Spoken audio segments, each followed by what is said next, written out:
Hello students, आज के video में मैं आप लोगों को बताऊंगा कि यूपी कंसोलिडेशन एक्ट जिसको हम लोग लैंड कंसोलिडेशन एक्ट कहते हैं, इस पर्टिकुलर एक्ट में कौन कौन से टॉपिक्स बहुत इंपॉर्टेंट हो जाते हैं जब आप लोग यूपी जुडिशरी के मेंस की तैयारी कर रहे हैं।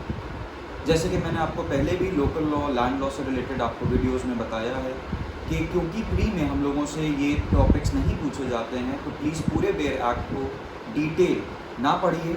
ये मेरी राय होगी कि आप लोग बेयर एक्ट को वैसे मत पढ़िए जैसे हम लोग मे बी आईपीसी, सीपीसी या कॉन्स्टिट्यूशन को पढ़ते हैं, जहाँ पे हम लोगों को प्री की वजह से सारे सेक्शंस और सारे आर्टिकल्स को बहुत ध्यान से देखना पड़ता है। क्योंकि मेंस में आते हैं ये पर्टिकुलर लॉज, तो हम लोग थोड़ा सा सेलेक्टिव हो सकते हैं और सेलेक्टिव होते हुए हम लोग स्पेसिफिक टॉपिक्स पे ज़्यादा ध्यान दे सकते हैं। मैं ये बिल्कुल नहीं कह रहा कि अगर आप चाहते हैं कि आप पूरे के पूरे एक्ट को रीड करें तो आप वो ना करें, पर अगर आपके पास वक्त की थोड़ी कमी है तो आप लोग सिर्फ मेंस को ध्यान रखते हुए कुछ टॉपिक्स पे ज़्यादा फोकस कर सकते हैं।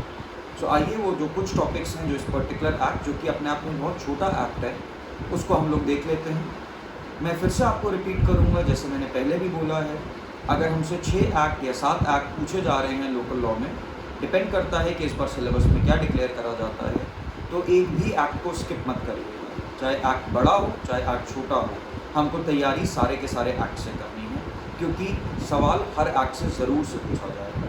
सो लेट्स सी कि कौन कौन से वो पर्टिकुलर टॉपिक्स हैं जो हम लोगों को चकबंदी अधिनियम के रिलेटेड पढ़ने हैं। सो जो सबसे पहले हम लोगों को इम्पॉर्टेंट टॉपिक याद रखा है जो हमसे पूछा जाता है, वो है एम्स एंड ऑब्जेक्टिव्स। जनरली कोई भी जो एक्ट हम लोग लोकल लॉ या लैंड लॉ से रिलेटेड देख रहे हैं, जो ये एक्ट्स लाए जाते हैं, इससे रिलेटेड एम्स और ऑब्जेक्टिव्स को पूछा जाता है। जब आप प्रियम्बल को पढ़ेंगे किसी भी एक्ट के, तो उसमें आपको एकदम शॉर्ट में, क्रक्स में ये समझ में आ जाता है कि आखिर ये लेजिस्लेशन में क्यों लाया गया है। सो वहाँ से आपको मदद मिलती है एम्स और ऑब्जेक्टिव्स को तैयार करने की। दूसरा इंपॉर्टेंट टॉपिक हो जाता है जो कि करीब करीब सारे लोकल लॉज में कॉमन रहता है, वो है ऑफिसर्स एंड फंक्शनरीज। सो अगर हम लोग देखेंगे, जब हम लोग बात करते हैं कंसोलिडेशन एक्ट की, तो हम लोगों को देखने को मिलता है यहाँ पे कंसोलिडेशन ऑफिसर हो जाता है, डेप्यूटी डायरेक्टर ऑफ कंसोलिडेशन हो जाता है, रेक्टेंगुलेशन ऑफिसर हो जाता है, एट्सेट्रा। सो ये जो अलग अलग ऑफिसर्स हैं, अलग अलग फंक्शंस निभाने वाले जो व्यक्ति हैं, जिनको अलग अलग दायित्व दिए गए हैं, इसको ज़रूर से तैयार करिएगा। मेरी राय होगी एक पर्टिकुलर ऑफिसर का डेजिग्नेशन लिखिए, उनको क्या क्या ड्यूटीज़ या क्या क्या पावर्स दी गई हैं वो लिखिए, और इस तरीके से अपने नोट्स बनाते चलिए। ये एक इम्पॉर्टेंट टॉपिक है, इसमें जनरली शॉर्ट नोट लिखने को पूछा जाता है। नेक्स्ट, कंसोलिडेशन एरिया, एक बिल्कुल बेसिक सवाल, what is consolidation area. So consolidation area में किस तरीके के लैंड को इंक्लूड करा जाता है, किस लैंड को इंक्लूड नहीं करा जाता है, आपको ये तैयार करना है। नेक्स्ट है notification of consolidation and its effect. Notice of consolidation, notification of consolidation अपने आप में वो प्रोसेस है जहाँ से ऑफिशियली कंसोलिडेशन प्रोसेस को स्टार्ट करा जाता है। सो जब गवर्नमेंट नोटिफाई कर देती है तो वो किस सेक्शन में नोटिफाई कर रही है, उस जब नोटिफिकेशन आ जाता है तो क्या उसमें किसी तरीके से कोई ऑब्जेक्शंस रेज करे जा सकते हैं, इस प्रोसेस को आगे कैसे बढ़ाया जाता है, फाइनल एग्जीक्यूशन में कैसे लाया जाता है, क्या उस समय कोई केसेस जो चल रहे हैं वो स्टे हो जाएंगे या वो कंटिन्यू होते रहेंगे, टाइटल की लड़ाई चल रही है क्या वो चलती रहेगी कोर्ट्स में पैरेलली। इस तरीके के सारे सवालों के जवाब आपको इस पर्टिकुलर टॉपिक में ही कवर कर लेने चाहिए। So notification of consolidation and its effect again अपने आप एक इम्पॉर्टेंट टॉपिक हो जाता है। Next, statement of principles, its disposal of objections. So यहाँ पे स्टेटमेंट ऑफ प्रिंसिपल्स अपने आप में वो बेस हो जाता है जिसके बेसिस पे कंसोलिडेशन स्कीम फ्रेम करी जाती है। जब आप लोग पढ़ेंगे तो आप लोग को ये चीज़ देखने को मिलेगी।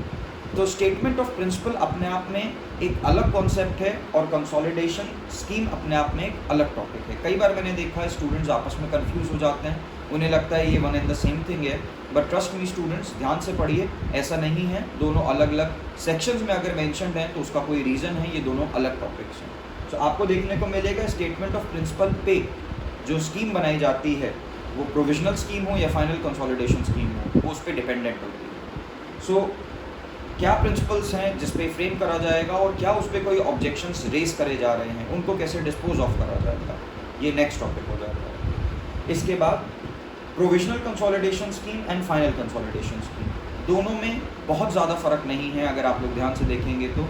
बट डेफिनेटली दोनों अलग अलग होते हैं। एक पहली स्टेज होती है, एक ड्राफ्ट होता है, और दूसरा फाइनल स्टेज होती है जिसको लागू करा जाता है। सो कंसोलिडेशन स्कीम ज़रूर देखिए।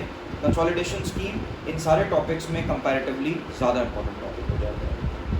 Next, delivery of position. एक बार जब कंसोलिडेशन स्कीम को लागू कर दिया जाता है, जब वो एग्जीक्यूशन में आने लगती है, तो किस तरीके से अलग अलग चक बन जाने के बाद, चकबंदी को जब लागू कर दिया जाता है एक पर्टिकुलर एरिया में, तो किस तरीके से पोजीशन लैंड का दिया जाता है, पोजीशंस कैसे एक्सचेंज कराए जाते हैं, ये particular topic delivery of position में कवर करा जाता है। नेक्स्ट टॉपिक जो हमारे लिए आ जाता है एकदम आखिर की तरफ जब हम लोग जा रहे हैं, हम लोगों को देखने को मिलेगा क्लोजर ऑफ कंसोलिडेशन ऑपरेशन।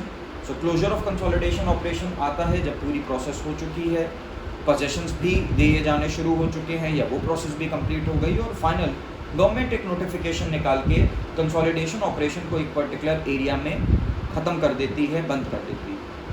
आपको ये भी इसमें देखना चाहिए कि एक बार अगर कंसोलिडेशन प्रोसेस ख़त्म कर दी गई है तो अब कितने टाइम तक, कानून क्या कहता है, लैंड कंसोलिडेशन एक्ट हमें क्या बता रहा है कि कितने टाइम तक कंसोलिडेशन ऑपरेशन फिर से नहीं करे जाएंगे। इस तरीके के छोटे सवाल का आंसर जैसे 20 साल इसका आंसर हो जाता है, तो ये पर्टिकुलर जवाब हम लोगों से सब पार्ट्स में पूछे जा सकते हैं। लास्ट जो एक इसमें हम लोग को टॉपिक देखने को मिलता है वो होता है states power. States power is basically to frame rules.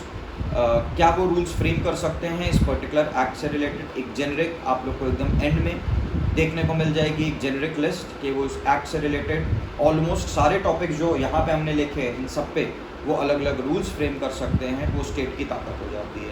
अगर ऐसा सवाल कोई हमसे पूछा जाता है हमारे लिए काफ़ी ईजी हो जाता है, बिकॉज एक डायरेक्ट लिस्ट होती है जिसको हम लोग तैयार कर सकते हैं। नौ, मैं ये बिल्कुल नहीं कहता स्टूडेंट्स के लैंड कंसोलिडेशन एक्ट में सिर्फ ये टॉपिक्स इंपॉर्टेंट हैं, बट मैं आपको इतना ज़रूर कहता हूँ कि ये टॉपिक्स अपने आप में सबसे ज़्यादा इंपॉर्टेंट हैं। और मेरी पर्सनली ये राय है, मेरा ये पर्सनली मानना है कि अगर आपने ये सारे टॉपिक्स भी तैयार कर लिए तो आपका बहुत आराम से एक्ट कवर हो जाता है, और इनके अलावा आपको मेंस के लिए कोई भी और टॉपिक को तैयार करने की ज़रूरत नहीं पड़नी चाहिए। मैं अपने अगले वीडियो में आप लोगों को अगले एक्ट बताऊंगा जो कि मोस्ट प्रोबेबली UPZALR से रिलेट कर जाएगा।